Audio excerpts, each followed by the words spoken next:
Kash Patel is the new FBI director, making history as the first Indian American and openly Hindu person in that role. He was confirmed by a tight Senate vote. The yeas are 51, the nays are 49. The confirmation is confirmed. America చరిత్రలో ఒక premier government ఏజెన్సీకి హెడ్గా భారతీయ మూలాలు ఉన్న వ్యక్తి ఎంపికయ్యాడు. అతని పేరు cache Patel. ఆ ఏజెన్సీ పేరు FBI, federal bureau of investigation. చాలామందికి తెలుసు ఆ పేరు. FBI అనేది అమెరికాలో ఫెడరల్ ఏజెన్సీ, అంటే కేంద్ర ప్రభుత్వ ఆధ్వర్యంలో నడిచేటువంటి agency. US department of justice కింద పనిచేస్తుంది FBI. ఈ FBI డైరెక్టర్ పోస్టు చాలా పవర్ఫుల్. ఇప్పుడు ఆ పోస్టుకి కాష్ పటేల్ అని అమెరికన్స్ పిలిచేటువంటి కశ్యప్ ప్రమోద్ వినోద్ పటేల్ ఎంపికయ్యాడు. నిన్ననే అమెరికన్ సెనెట్ ఆయన ఆ పదవికి కన్ఫర్మ్ చేసింది. కన్ఫర్మేషన్ హియరింగ్స్ అంటారు వీటిని. సెనెట్ నిర్వహిస్తుంది. అమెరికాలో మన పార్లమెంట్కి ఈక్వలెంట్ కాంగ్రెస్, అక్కడ దాన్ని కాంగ్రెస్ అంటారనమాట, మనం పార్లమెంట్ అన్నట్టుగా. ఆ కాంగ్రెస్లో 2 విభాగాలు ఉంటాయి, మనకి పార్లమెంట్లో 2 విభాగాలు ఉన్నట్టుగా. ఒకదాని పేరు హౌస్ ఆఫ్ రిప్రజెంటేటివ్స్, రెండవది సెనెట్. హౌస్ ఆఫ్ రిప్రజెంటేటివ్స్ అనేది మనకి లోక్సభ లాంటిది, సెనెట్ అనేది రాజ్యసభ లాంటిది. అమెరికాలో అధ్యక్షుడికి క్యాబినెట్ మెంబర్స్ని అట్లాగే రకరకాల ఏజెన్సీల హెడ్స్ని ఎంపిక చేసేటువంటి అధికారం ఉంటుంది. వాటిని ప్రెసిడెన్షియల్ అపాయింట్మెంట్స్ అంటారు. అయితే ఈ అపాయింట్మెంట్స్ అన్నిటినీ సెనెట్ కన్ఫర్మ్ చేయాలి. దీనికి సంబంధించి సెనెట్లో కన్ఫర్మేషన్ హియరింగ్స్ అవుతాయి. ఈ హియరింగ్స్ చాలా క్రిటికల్గా ఉంటాయి. గతంలో వీళ్ళు ఏం మాట్లాడారు, ఏం చేశారు, వీళ్ళ నేపథ్యం ఏంటి, వీళ్ళ ఐడియాలజీ ఏంటి, ఇట్లాంటి వాటన్నిటినీ సెనేటర్లు గుచ్చి ప్రశ్నిస్తారు. అమెరికాలో 2 పార్టీలు, ఒకటి డెమోక్రటిక్ పార్టీ, రెండవది రిపబ్లికన్ పార్టీ. ప్రస్తుతం రిపబ్లికన్ పార్టీ అధికారంలో ఉంది. అయితే సెనెట్లో 2 పార్టీలు దాదాపు సమానంగా ఉంటాయి. కాబట్టి అధికార పార్టీ నుంచి కొద్ది మందిని కనుక తమ వైపు తిప్పుకోగలిగితే ప్రెసిడెన్షియల్ అపాయింట్మెంట్స్ని రిజెక్ట్ చేసే అవకాశం కూడా ఉంటుంది. ఇప్పుడు కాష్ పటేల్ విషయంలో ఏం జరిగిందో చూడండి. ఆయన్ని ట్రంప్ ఎంపిక చేశాడు. ఆయన ట్రంప్కి చాలా సన్నిహితుడు. ట్రంప్ అమెరికా ఫస్ట్ ఐడియాలజీకి మద్దతుదారు. కాబట్టి అతని పట్ల చాలా వ్యతిరేకత ఉంది డెమోక్రాట్స్కి, ప్రతిపక్షంలో ఉండేటువంటి డెమోక్రాట్స్కి. దీనికి తోడు కొద్దిమంది రిపబ్లికన్స్ కూడా అతని మీద కొంత వ్యతిరేకత ఉంది. ఈ చాలా పెద్ద పదవి, ఇంత పెద్ద పదవికి ఇతను ఎట్లా పెడతారు అని వ్యూస్ ఉన్నాయి వాళ్ళకి. ఈ నేపథ్యంలో చివరికి ఓటింగ్ ఎట్లా జరిగింది, 51 ఓట్లు కాష్ పటేల్కి అనుకూలంగా వస్తే 49 ఓట్లు వ్యతిరేకంగా వచ్చినాయి. ఎందుకంటే రిపబ్లికన్ పార్టీ నుంచి కూడా 2 సెనేటర్లు కాష్ పటేల్కి వ్యతిరేకంగా ఓటేశారట. సో అంత క్లోజ్ మార్జిన్లో గెలిచాడు. చాలామంది అట్లానే గెలిచారనుకోండి, ఒక్క కాష్ పటేల్ మాత్రమే కాదు. ఏమైనప్పటికీ కాష్ పటేల్ ఇప్పుడు FBI 9వ డైరెక్టర్గా అపాయింట్ అయ్యాడు. ఇది ఒక historic mile stone, especially from Indian point of view. ఒక భారతీయ మూలాలు ఉన్న వ్యక్తి ఇంత పవర్ఫుల్ పొజిషన్కి ఎంపిక అవడం బహుశా ఇదే మొదటిసారి. మామూలుగా భారతీయులు ఎక్కువ మంది డెమోక్రటిక్ పార్టీకి సపోర్ట్ చేస్తారు అమెరికాలో ట్రెడిషనల్గా. బహుశా అందుకనే కమలా హ్యారిస్ ప్రెసిడెన్షియల్ క్యాండిడేట్గా ఉంది, గతంలో వైస్ ప్రెసిడెంట్గా ఉంది. భారతీయ మూలాలు ఉన్న ఒక వ్యక్తి అమెరికా ఉపరాష్ట్రపతి వైస్ ప్రెసిడెంట్ స్థానానికి ఎదగటం అనేది మామూలు విషయం కాదు. అది పెద్ద చారిత్రక పరిణామం. అయితే ఏమైందంటే కమలా హ్యారిస్ తల్లి భారతీయ మూలాలు ఉన్న వ్యక్తి, తమిళ మూలాలు ఉన్న వ్యక్తి, తండ్రి ఏమో జమైకా మూలాలు ఉన్న వ్యక్తి, నల్ల జాతీయుడు. అందువల్ల ఆవిడ తర్వాతి తన రాజకీయ జీవితంలో తాను నల్ల జాతీయురాలుగా ప్రొజెక్ట్ చేసుకోవడానికి ఎక్కువ ఇంట్రెస్ట్ చూపించింది. ఎందుకంటే పొలిటికల్గా దానివల్ల చాలా బెనిఫిట్ కాబట్టి అమెరికాలో. అందువల్ల ఆమె వైస్ ప్రెసిడెంట్ పదవి వరకు ఎదిగిన భారతీయులందరూ కూడా అంత థ్రిల్ కాకపోవడానికి ఒక కారణం బహుశా ఆమె తన భారతీయ మూలాలని తర్వాత దాచిపెట్టుకోవడానికి కొంత ప్రయత్నించింది. అది పొలిటికల్ పొజిషన్ అనుకోండి. ఆ తర్వాత అఫీషియల్ పొజిషన్స్లో అతిపెద్ద పొజిషన్ ఈ మధ్యకాలంలో భారతీయులు ఆక్యుపై చేస్తోంది FBI డైరెక్టర్. FBIలో 38,000 మంది ఏజెంట్స్ పనిచేస్తారు. అమెరికాలో ఎక్కడ నేరం జరిగినా కూడా వాళ్ళకి పర్వ్యూ ఉంటుంది. జో బైడెన్, కమలా హ్యారిస్ ప్రభుత్వం ఉన్నప్పుడు FBIని వెపనైజ్ చేసి రాజకీయ ప్రత్యర్థుల మీద కేసులు పెట్టారు అనే ఆరోపణలు ఉన్నాయి. ఏ విధంగానైతే ఆంధ్రప్రదేశ్లో జగన్మోహన్ రెడ్డి APCIDని వెపనైజ్ చేయటం అంటే దాన్ని ఒక ఆయుధంగా మలిచి శత్రువుల మీద ప్రయోగించటం. సో ఆ రకమైన ఆరోపణలు అమెరికాలో కూడా ఉన్నాయి. ఆ నేపథ్యంలో ఇప్పుడు కాష్ పటేల్ ట్రంప్ రాజకీయ ప్రత్యర్థులు ఎవరైతే ఉన్నారో వాళ్ళందరి మీద FBIని ప్రయోగిస్తాడు అనేటువంటి భయాలు కూడా ఉన్నాయి. అయితే ఆ భయాలని చెదరగొట్టడానికి కాష్ పటేల్ ఈ సెనెట్ హియరింగ్స్లో కొంతవరకు ప్రయత్నించాడు. కాష్ పటేల్ నేపథ్యం ఏంటంటే ఆయన తల్లిదండ్రులు ఆఫ్రికా ఖండంలో పుట్టి పెరిగారు. చాలామందికి తెలిసే ఉంటుంది, ఇండియాలో గుజరాత్ మూలాల్లో ఉన్న వ్యక్తులు చాలామంది ఆఫ్రికా దేశాలకి కొన్ని 100 ఏళ్ల క్రితమే వలస వెళ్ళారు, ఎక్కువగా వ్యాపారస్తులు. ఆ విధంగా కాష్ పటేల్ తండ్రి వినోద్ పటేల్ ఉగాండా వెళ్ళాడు. ఉగాండా చరిత్ర కూడా చాలామందికి తెలుసు. అక్కడ ఈదీ అమీన్ అనే ఆయన వచ్చిన తర్వాత భారతీయులందరినీ వెళ్ళగొట్టాడు. ఎందుకంటే మొత్తం బిజినెస్ అంతా ఉగాండాలో భారతీయులే నడిపేవారు. దాదాపు 3 లక్షల మంది అనుకుంటాను అప్పట్లో. అందరూ కట్టుబట్టలతోటి ఆ దేశం నుంచి వెళ్ళిపోవాల్సి వచ్చింది, తమ వ్యాపారాలన్నింటినీ వదులుకొని.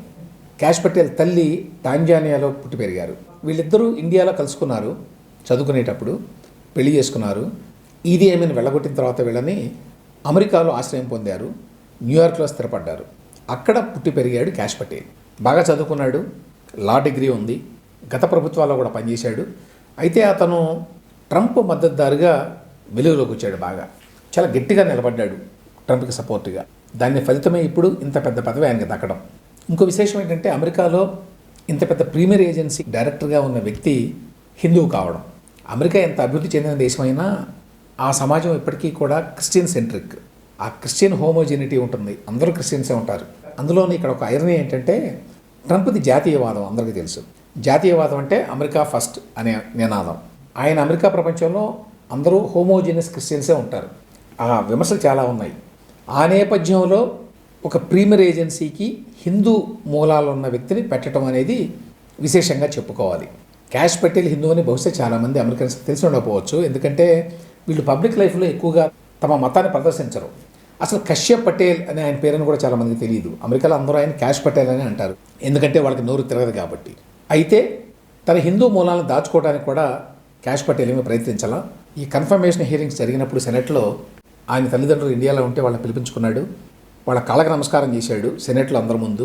జై శ్రీకృష్ణ అని అన్నాడని కూడా వార్తలు వచ్చినాయి. సో ఆ విధంగా తన హిందూ మూలాలను ఏమీ దాచుకోలేదు అతను. ఆ రకంగా క్యాష్ పటేల్ అమెరికాలో ఒక ప్రీమియర్ ఏజెన్సీకి డైరెక్టర్గా ఎంపిక కావడం అనేది భారతీయ మూలాలు ఉన్న అమెరికన్లకి ఒక పెద్ద స్టెప్ అనే అనుకోవాలి. నేను ఇంతకుముందు చెప్పినట్టు ట్రంప్ ప్రభుత్వంలో ఎక్కువ మంది శ్వేత జాతీయులు ఉంటారు, క్రిస్టియన్లే ఎక్కువ మంది ఉంటారు అనే అభిప్రాయం ఉంది. అయినప్పటికీ ఆయన ప్రభుత్వంలో హిందూ మూలాలు ఉన్న వ్యక్తులు చాలామంది ఉన్నారు. మొన్న మధ్య వరకు యాక్చువల్గా Vivek Ramaswamy key role play చేశాడు ట్రంప్ క్యాంపెయిన్లో. అతను యాక్చువల్గా డోజ్ అంటే డిపార్ట్మెంట్ ఆఫ్ గవర్నమెంట్ ఎఫిషియన్సీ అని పెట్టాడు.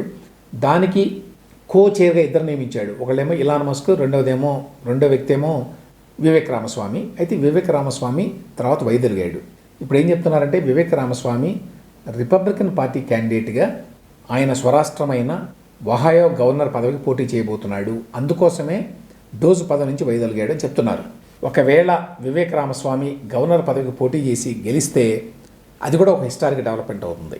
అది పక్కన పెడితే ట్రంప్ ప్రభుత్వంలో కీలక పదవుల్లో హిందూ మూలాలు ఉన్న వ్యక్తులు చాలామందే ఉన్నారు. అందులో చెప్పుకోదగిన వ్యక్తి తులసి గ్యాబర్డ్. తులసి గ్యాబర్డ్కి భారతీయ మూలాలు లేవు, ఆవిడ శ్వేత జాతీయురాలు. అయితే ఆవిడ తల్లిదండ్రులు హిందూ మతాన్ని పుచ్చుకున్నారు, అందువల్ల ఆవిడ హిందువుగానే పెరిగింది. ఆవిడ పేరే తులసి. అమెరికాలో చాలామందికి తులసి అని అనడం కూడా రాదు. ట్రంప్ కూడా ఆవిడని ఎప్పుడు టల్సీ అంటుంటాడు. సో తులసి గ్యాబర్డ్ హిందూ అఫీషియల్గా, ఎందుకంటే ఆవిడ సెనేటర్గా ఎంపికైనప్పుడు తొలిసారి భగవద్గీత మీద ప్రమాణం చేసింది. అక్కడ మామూలుగా బైబిల్ మీద ప్రమాణం చేస్తారు, లేకపోతే అమెరికా రాజ్యాంగం మీద ప్రమాణం చేస్తారు. తులసి గ్యాబర్డ్ అప్పట్లో భగవద్గీత మీద ప్రమాణం చేసింది. ఆవిడని ఇప్పుడు డిఎన్ఐగా అంటే డైరెక్టర్ ఆఫ్ నేషనల్ ఇంటెలిజెన్స్గా ట్రంప్ నియమించాడు. సెనెట్ కూడా కన్ఫర్మ్ చేసింది. సో అది కూడా చాలా పెద్ద పదవి. అది ఇంకా పెద్ద పదవి యాక్చువల్గా. డైరెక్టర్ ఆఫ్ నేషనల్ ఇంటెలిజెన్స్ కింద సిఐఏ, FBI ఇట్లాంటి చాలా ఏజెన్సీలు పనిచేస్తాయి. అలాగే హర్మీత్ ధిల్లాన్ అనే పంజాబీ లాయర్ ఆవిడ రిపబ్లికన్ పార్టీలో ఉన్నారు ఎప్పటి నుంచో. ఆవిడని ఇప్పుడు assistant attorney general for civil rights కింద ట్రంప్ నియమించాడు. ఆ పదవికి సెనెట్ కన్ఫర్మేషన్ అవసరం లేదు. అలాగే శ్రీరామ్ కృష్ణన్ అనే అతన్ని senior White House policy adviser and artificial ఇంటెలిజెన్స్గా ట్రంప్ నియమించాడు. ఈయన నియామకం మీద రిపబ్లికన్ పార్టీలో కొంత గొడవ కూడా అయింది. అతని ఫోటో వేసి కొంతమంది ఎక్స్ట్రీమ్ కన్జర్వేటివ్లు కర్రీ ఫేస్ అని చెప్పి రాశారు. సో ఇప్పటికీ ఆ రేసిజం ఎంతో కొంత ఉంది. ఇక మరొక ఇండియన్ కనెక్షన్ ఏమిటి ట్రంప్ ప్రభుత్వానికంటే జేడీ వ్యాన్స్ ఉపరాష్ట్రపతిగా ఎంపికయ్యాడు తెలుసు, వైస్ ప్రెసిడెంట్ ఆయన భార్య ఉషా చిలుకూరి వ్యాన్స్ తెలుగు మూలాలు ఉన్న వ్యక్తి అందరికీ తెలుసు. ప్రెసిడెంట్ కపుల్ తర్వాత అంత ప్రాధాన్యత ఉంటుంది వైస్ ప్రెసిడెంట్ కపుల్కి కూడా. అందులోనూ జేడీ వ్యాన్స్ ఆయన వైఫ్ ఉషా చిలుకూరి ఇద్దరు కూడా వయసులో చిన్నవాళ్ళు కాబట్టి మీడియా అటెన్షన్ కూడా కొంచెం ఎక్కువే ఉంటుంది. వీళ్ళు కాకుండా తాజాగా ఒక ముగ్గురిని ట్రంప్ అడ్మినిస్ట్రేషన్ అపాయింట్ చేసిందని వార్తలు కూడా వచ్చినాయి. ఆ రకంగా ట్రంప్ అడ్మినిస్ట్రేషన్లో చాలామంది భారతీయ మూలాలు ఉన్న వ్యక్తులు ఉన్నారు. అయితే బైడెన్ ఉన్నప్పుడు ఇంకా ఎక్కువ మంది ఉన్నారు. బైడెన్ ప్రభుత్వంలో 130 మంది ఉన్నారట భారతీయ మూలాలు ఉన్న వ్యక్తులు రకరకాల పదవుల్లో. ఆ రకంగా చూసినప్పుడు ట్రంప్ గవర్నమెంట్లో ఇంకా ఎక్కువ మంది ఇండియన్స్ లేరనే చెప్పాలి.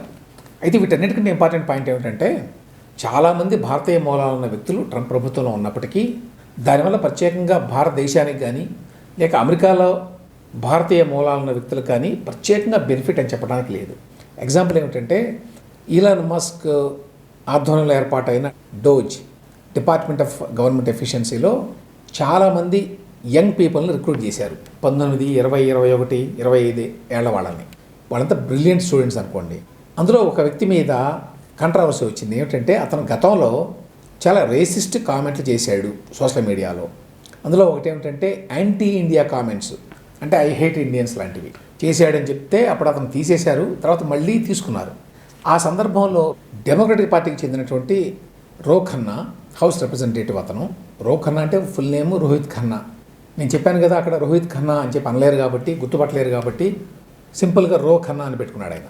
ఆ రో ఖన్నా ఒక ట్వీట్ చేశాడు, మీరు డోజ్లో అతన్ని తీసేసి యాంటీ ఇండియన్ కామెంట్స్కి మళ్ళీ తీసుకున్నారు, కనీసం అతని చేత అపాలజీస్ అన్న చెప్పిస్తారా, చెప్పించకుండానే వెనక్కి తీసేసుకున్నారా అనే అంటమే కాకుండా జేడీ వ్యాన్స్కి ఓ ప్రశ్న వేశాడు. నీ పిల్లల సంక్షేమం దృష్ట్యా, నా పిల్లల సంక్షేమం దృష్ట్యా దీని మీద నీ అభిప్రాయం ఏంటి వ్యాన్స్ అని. ఎందుకంటే వ్యాన్స్ పిల్లలు కూడా హాఫ్ ఇండియన్ కదా. ఆయన వైఫ్ ఉషా చెలుకూరి అని చెప్పాను కదా. దానికి వ్యాన్స్ చాలా కఠినంగా జవాబు చెప్పాడు. ఇలాంటి బ్లాక్మెయిల్ ఆపు, వాళ్ళు వీళ్ళు ఏదో చిన్న చిన్న మాటలు అన్నారని చెప్పి పారిపోయేట్టు నా పిల్లల్ని నేను పెంచను. సమాజంలో రకరకాల వాళ్ళు రకరకాల మాటలు అంటారు, మాటలన్నంత మాత్రానే భయపడి పారిపోకూడదు. ఆ స్ట్రెంగ్త్ని నేను నా పిల్లల్లో ఇన్స్టిల్ చేస్తాను. కాబట్టి ఎవడో చిన్న కుర్రవాడు ఎప్పుడో ఏదో కామెంట్ చేశాడని అది పట్టుకొని వాళ్ళ జీవితాలను సర్వనాశనం చేయాల్సిన అవసరం లేదు అని సమాధానం ఇచ్చాడు. ఇక్కడ పాయింట్ ఏమిటంటే జేడీ వ్యాన్స్ ఆయన భార్య ఇండియన్ మూలాలు ఉన్న వ్యక్తి అయినా వాళ్ళ ఐడియాలజీ అమెరికా ఫస్ట్. కాబట్టి అమెరికా ప్రయోజనాలని లేక రిపబ్లికన్ పార్టీ ఐడియాలజీ ఏదైతే ఉందో సిద్ధాంతం, వాళ్ళ సిద్ధాంతాల ప్రకారం ఏంటి, జాతి వివక్ష లాంటివన్నీ ఉన్నాయి, వాటి వల్లనే కొన్ని వర్గాల పైకి రావడం లేదు, ఇట్లాంటి ఫిలాసఫీని మేము నమ్మం. చిన్న చిన్న అవమానాలు, వివక్ష అందరూ ఎదుర్కొంటారు, వాటన్నిటిని అధిగమించి పైకి రావాలి అనేటువంటి ఒక ఐడియాలజీ రిపబ్లికన్ పార్టీది. దానికే నిలబడతారు వాళ్ళు. Just because JD Vance wife India మూలాలున్న వ్యక్తి కాబట్టి ఇండియన్లు ఏదో సమర్థిస్తారు లేకపోతే ఇండియాకి అనుకూలంగా ఉంటారు అని అనుకోవడం అవివేకం. Despite all this, cash Patel FBI డైరెక్టర్గా నియామకం కావడం అనేది ఒక చారిత్రక సందర్భంగానే చెప్పుకోవాలి.